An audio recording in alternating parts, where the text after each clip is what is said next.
Okay, so buckle up, because today we're diving headfirst into some pretty choppy political waters. Oh, yeah. Yeah, today's deep dive is all about Trump and Ukraine, specifically some recent comments he made that have, to put it mildly, raised a few eyebrows around here. Interesting. We're going to be dissecting this Politico article from October 17th, 2024, and let me tell you, it is a wild ride. Okay, I'm intrigued. What's got you so fired up about this particular article? What makes this, classic Trump stand out? Well, it's like we all know Trump says some, shall we say, interesting things, right? Right. But this time it feels different. Like these comments he's making about Zelenskyy, about the war in Ukraine. Yeah. This isn't just him rambling. It's like we're getting a glimpse into how he'd actually handle foreign policy if he were to get back into the Oval Office.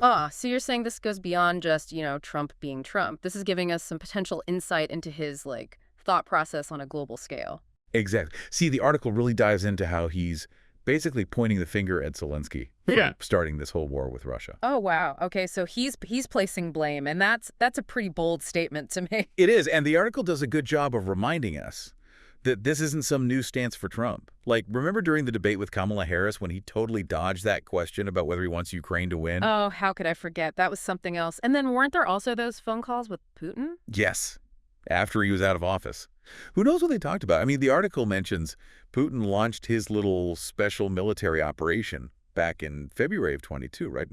Not exactly subtle there. No, not at all. And I mean, regardless of your political stance, we can't just gloss over the human cost of this war, can we? Over 1 million casualties. Mm. 1 million. That's just unfathomable. It's absolutely heartbreaking, and I think the article does a good job at reminding us of that.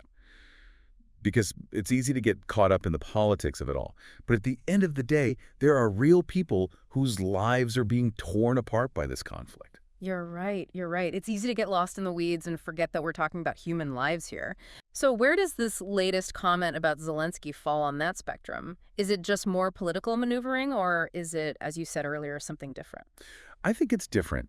This feels like a deliberate attempt to reshape the narrative of the conflict, to paint Zelenskyy as the aggressor. Interesting. And how does that square with his whole "I'm in a good relationship with both sides" stance? Because that's another thing the article brings up, right? Oh, absolutely. It wouldn't be a Trump story without a little bit of "I'm friends with everyone" thrown in, right? But yeah, he claims to be buddy-buddy with both Putin and Zelenskyy. And it's just like another Tuesday for him. Oh, just hanging out with world leaders, brokering peace deals, the usual. Right. And the article does remind us that he did meet with both leaders when he was president and even promised to broker some kind of deal.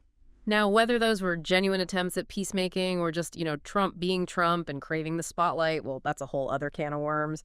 But it is interesting how he positions himself as this, neutral mediator. It's the art of the deal, global edition. Right. Except in this case, the stakes are a little bit higher than, say, building a casino. Exactly.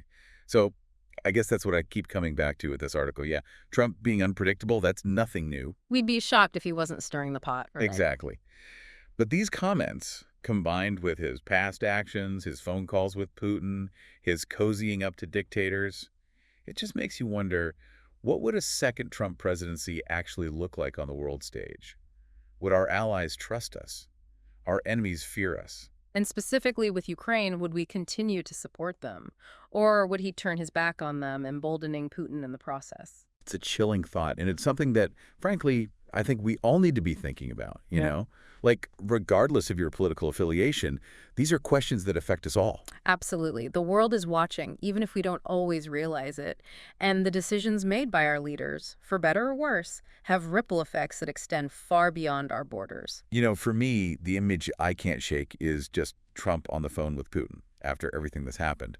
What were they talking about? What does he really make of Putin's actions? It's a question we may never know the answer to, but it's certainly one worth pondering. Yeah, food for thought, for sure. So there you have it, folks. Just another day in the wild world of politics. What a ride.